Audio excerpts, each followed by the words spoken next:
قصتنا النهاردة عن عالم خلاص باظ.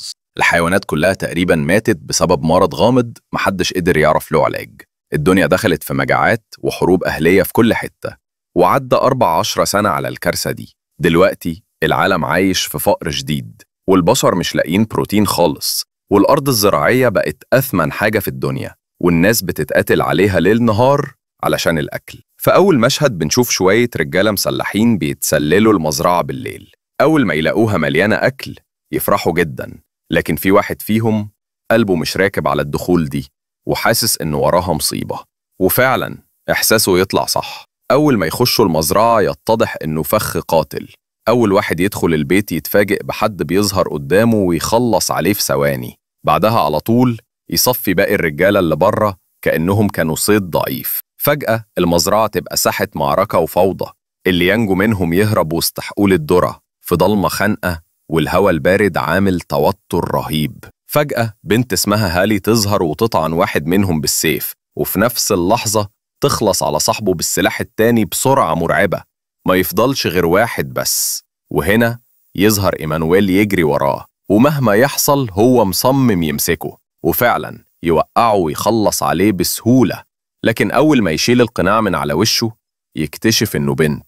يتصدم جدا ويحس بذنب كأنه مش قادر يستوعب اللي عمله. بعدها العيلة كلها تطلع وتلف حوالين إيمانويل، عايزين يعرفوا إيه الإنجاز اللي عمله، بس هو واقف متوتر وعينيه مضطربة.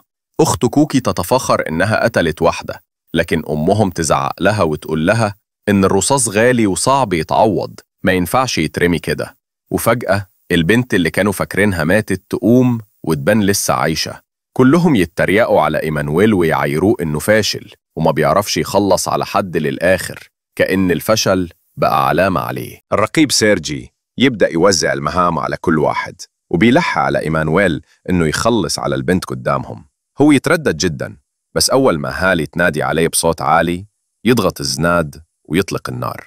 بعدها يقعدوا كلهم يتعشوا مع بعض، يبدأوا يتكلموا عن حياتهم اللي مليانة مخاطر. هالي تسأل راين إذا كانت بعتت التقرير ولا لا، ونعرف إنه كل يوم 2 لازم هالي تبعت تقرير بالتفاصيل. في اللحظة دي إيمانويل يعترض ويقول إنه خطتهم دي مستحيلة وهتاخد وقت طويل جدا وممكن تضيع حياتهم. لكن هالي ترد وتقول إن مفيش راحة في حياتهم دي، والراحة الوحيدة هتيجي لما يموتوا. وبتطلب منه إنه يروح أغسطا تاني يوم ينفذ المهمة مهما كان فيها خطر.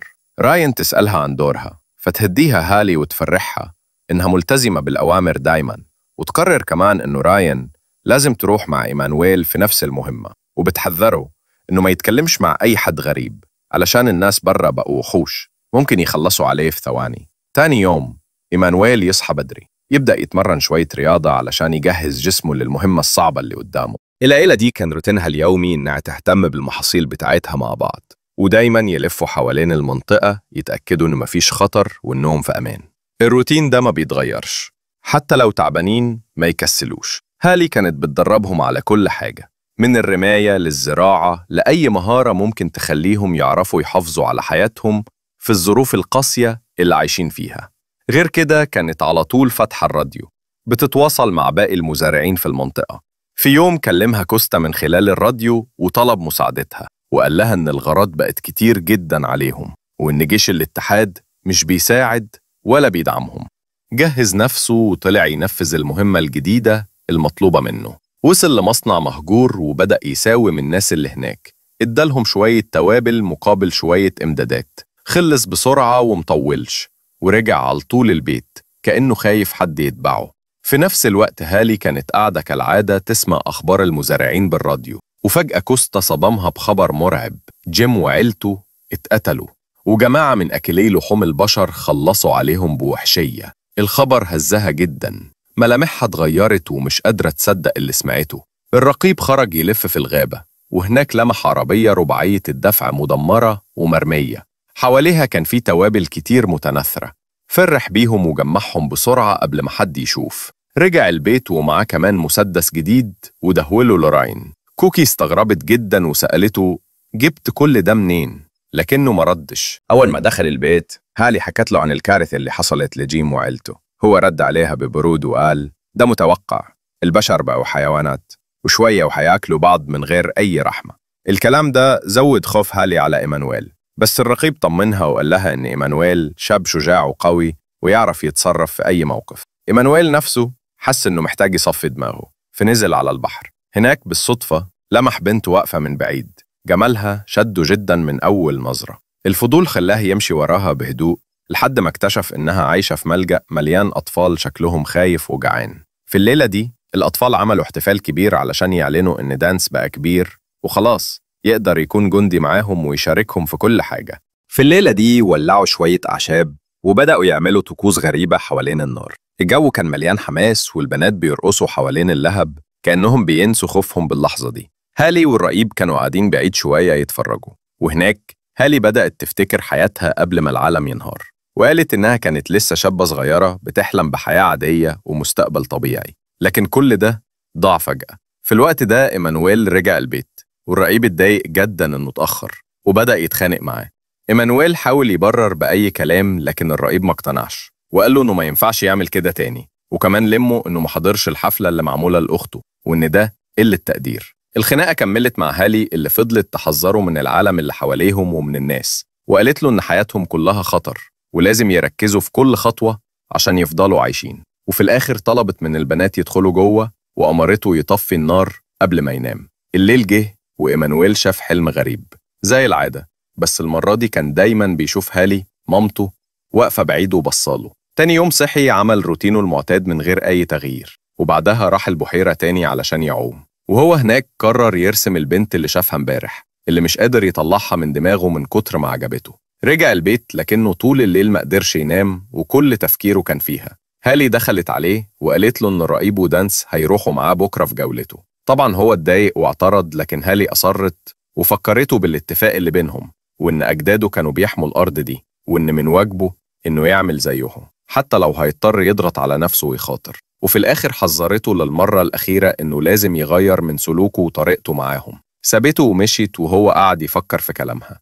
تاني يوم الصبح إيمانويل خرج فعلا مع الرقيب ودانس لمستودع مهجور وسط الغابة، وفي نفس الوقت كانت هالي قاعدة في البيت مع البنات بتحكي لهم إزاي اتعرفت على الرقيب لأول مرة. راين سألتها لو في بنات في سنها عايشين بره.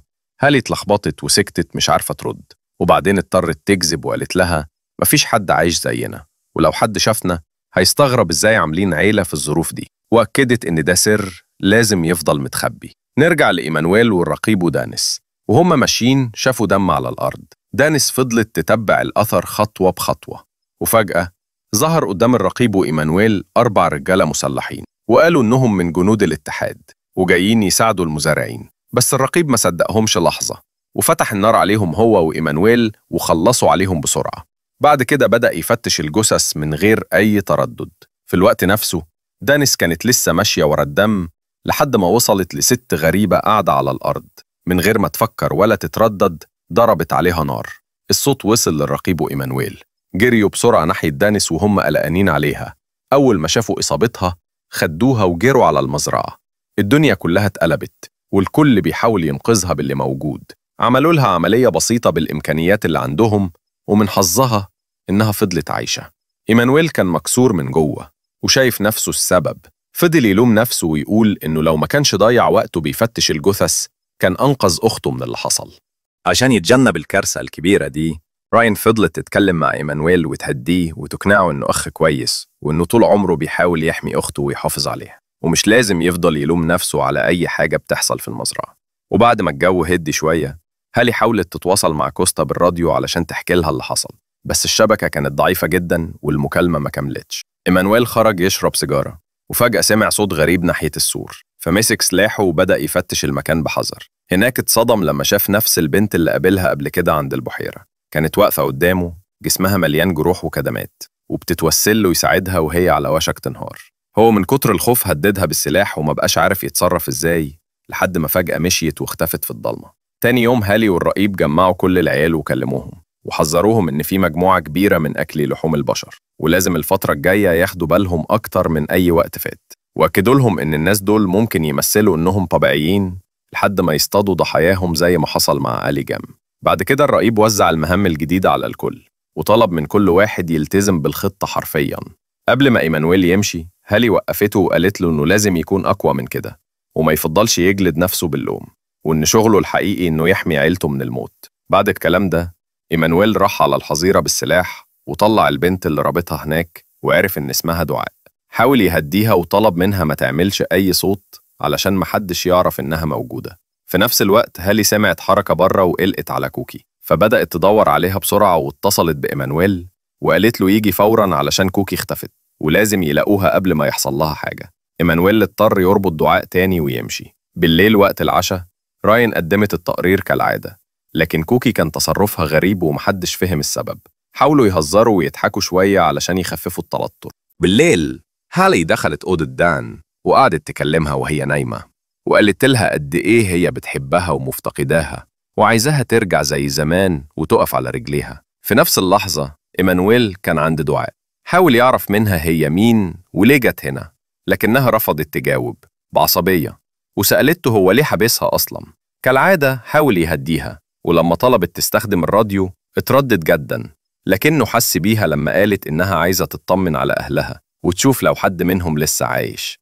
ساعتها رق قلبه وفك إيديها واعتذر لها وقال لها عن المخاطر اللي حواليهم وإنهم بيتعرضوا لهجمات كتير، علشان كده بيشكوا في أي حد غريب. دعاء اتحايلت عليه تاني إنها تستخدم الراديو ووعدته إنها هتمشي بعد كده ومش هيشوفها تاني، ولما رفض جابت سيرة عيلة اسمها فريمن، وهنا اتصدم لما عرف إن كوستا تبقى عمتها. اللحظة دي خلت إيمانويل يثق فيها أكتر من أي وقت، وفي الوقت نفسه هالي كانت قاعدة قلقانة جنب الراديو مستنية أي اتصال من كوستا. بعدها إيمانويل قرب من دعاء أكتر وحكى لها إنه كان معجب بيها من أول مرة شافها عند البحيرة. اكتشف إنها كمان كانت شايفاه ومعجبة بيه من نفس اليوم، وإنها حتى كانت بتمشي وراه ساعات وكانت بتروح البحيرة مخصوص علشان تشوفه. قعدوا يتكلموا فترة طويلة عن حياتهم وأسرارهم وكأنهم يعرفوا بعض من زمان. وتاني يوم الصبح هالي اتفاجئت إن إيمانويل مش موجود في الأوضة، وبدأت تدور عليه في كل مكان لحد ما وصلت للحظيرة، وهناك وقفت مصدومة من اللي شافته، والرقيب واقف معاها ساكت مش عارف يتصرف. وأول ما دعاء شافتهم هالي ما قدرتش تتحمل وضربتها. الرقيب جر دعاء وبره بالعافية، وهالي كانت في قمة الغضب وصرخت في وش إيمانويل ولومته بشدة. حبسته في الحظيرة وهي متنرفزة جدا، وبعدها وقفت هي والرقيب قدام دعاء موجهين السلاح عليها وطلبوا منها تحكي كل حاجة بالتفصيل، هي مين وجت هنا ليه. البنت بدأت تشرح اسمها وحكاية عيلتها، وقالت إنها وصلت للمكان ده بالصدفة لكن محدش صدقها خالص. هالي زودت الضغط عليها وضربت طلقة نار جنبها علشان تخوفها، لحد ما دعاء انهارت واعترفت إن كوستا تبقى عمتها وإن هي اللي بعتها للمكان ده. وهنا القصة رجعت لورا شوية. في يوم من الأيام عربية هالي كانت عطلت في الطريق وكوستا وقفت وساعدتها تصلحها. بالصدفة اكتشفوا إن كوستا تعرف أبو هالي كويس جدا وفضلوا يتكلموا عن تفاصيل حياتهم. في الآخر كوستا وصلت هالي بنفسها لحد المزرعة، وهناك هالي اكتشفت الكارثة.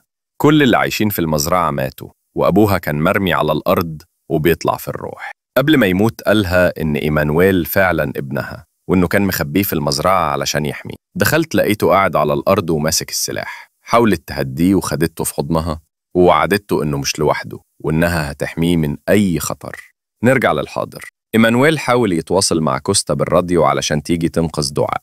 أخيراً المكالمة اتفتحت لكن مفيش أي رد. فجأة هالي دخلت وقطعت الخط ونشبت خناقة جديدة بينهم. المرة دي راين وقفت في صف إيمانويل وقالت إنهم لازم يسلموا البنت لعمتها بدل ما يضروها، لكن هالي رفضت تماماً وقالت إن لو كوستا بتحب بنت أخوها فعلاً كانت جت تنقذها بنفسها. إيمانويل انفجر وقالها إنها مش بتثق في أي حد وإنه ده خطر كبير، وكمان زهق من تحكمها في حياته. لما حاولت تمنعه يخرج زقها ومشي. أول ما خرج صرخ من الزعل والإحباط وخد دعاء وهرب بيها من غير ما حد يحس. هالي قررت تروح وراه مهما حصل، رغم إن الرقيب حذرها إن ممكن تكون ماشية في فخ. إيمانويل ودعاء وصلوا للمكان اللي كانت عايشة فيه مع عائلتها، لكن لقوه مهجور وفاضي والخوف بدأ يتسرب لقلوبهم. في الوقت ده الرقيب اكتشف إن كاميرا بره اتعطلت. خرج يصلحها من غير ما ياخد باله إنه داخل على مصيدة. هالي وصلت للمكان اللي كانت متوقعة تلاقي ابنها فيه، لكنها اتصدمت لما لقت براميل مليانة عظام بشرية. المشهد ولع نار الغضب جواها، وفهمت فوراً إن ابنها في خطر حقيقي. في نفس اللحظة إيمانويل كان بيفتش المنطقة مع دعاء، وهناك اعترفت له إن كل ده كان فخ. قالت له إن عيلتها كلها رهائن، وإنها اضطرت تجره للمكان ده علشان تنقذهم، وما كانش عندها أي اختيار تاني. وكشفت له إن العصابة كانوا مستنيين اللحظة دي علشان يهجموا على المزرعة، يستولوا عليها ويخلصوا على عيلته كلها. وفجأة هالي اتهجمت من وراها، واحد ضربها جامد لحد ما غابت عن الوعي. وفي نفس الوقت الرقيب وقع هو كمان في الفخ وتعرض لهجوم وحشي. راين وكوكي كانوا بيتابعوا كل اللي بيحصل من شاشات الكاميرات واتخضوا جداً. راين طلبت من كوكي تفضل مكانها، وخدت سلاح وخرجت بهدوء لمكان آمن علشان ترد الهجوم. نادت على الرقيب باللاسلكي لكنه ما ردش، قلبها وقع في رجلها. الرقيب لما فاق لقى نفسه مرمي على الأرض، وإيديه الاتنين متسمرين بمسامير ضخمة بشكل بشع. العدو كان بيستعد ياكله وهو حي. جمع كل قوته بالعافية وخلع مسمار من إيده وضرب بيه واحد منهم، وبعدها خلص على التاني بإيده التانية. فضل يقاتل وهو غرقان في دم. في الوقت نفسه هالي فاقت ولقت نفسها مرمية في مكان مظلم، وكوستا مربوطة جنبها وشكلها منهكة جدا.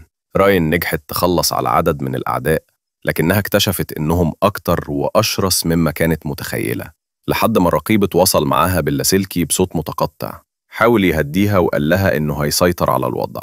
كوستا بدأت تحكي لهالي كل اللي حصل، وأكدت لها إن دعاء ملهاش أي ذنب، وإنهم أجبروها تعمل كده وهي مرعوبة.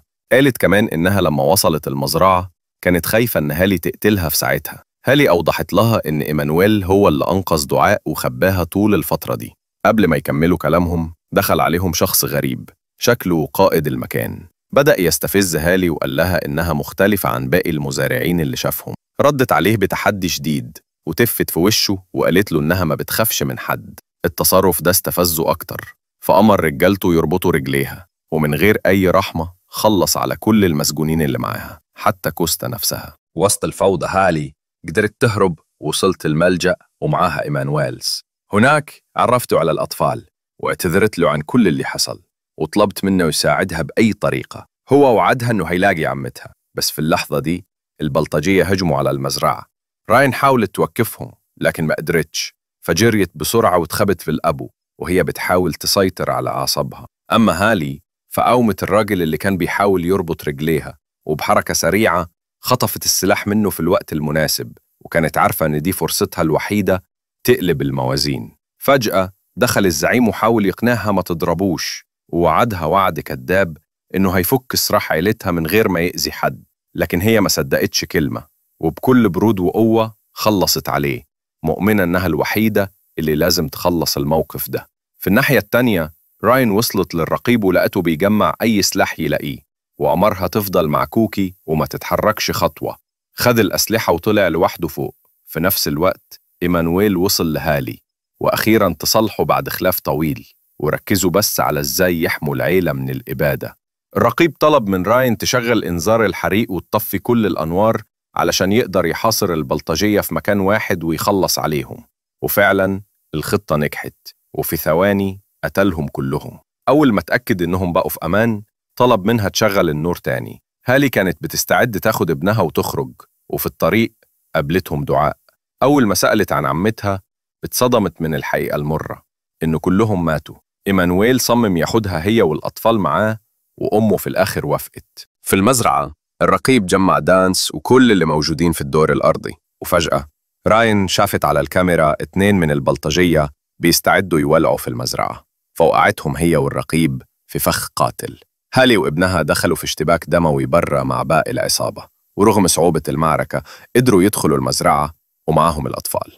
جوا لقوا 2 مسلحين حاطين سلاحهم على رقبة دانس، لكن الرقيب استغل الفرصة وخلص عليهم بسرعة. فجأة مسلح ثالث ظهر، لكن راين بكل سرعة أعصاب وقفت قدامه وضربته قبل ما يلمس أي حد.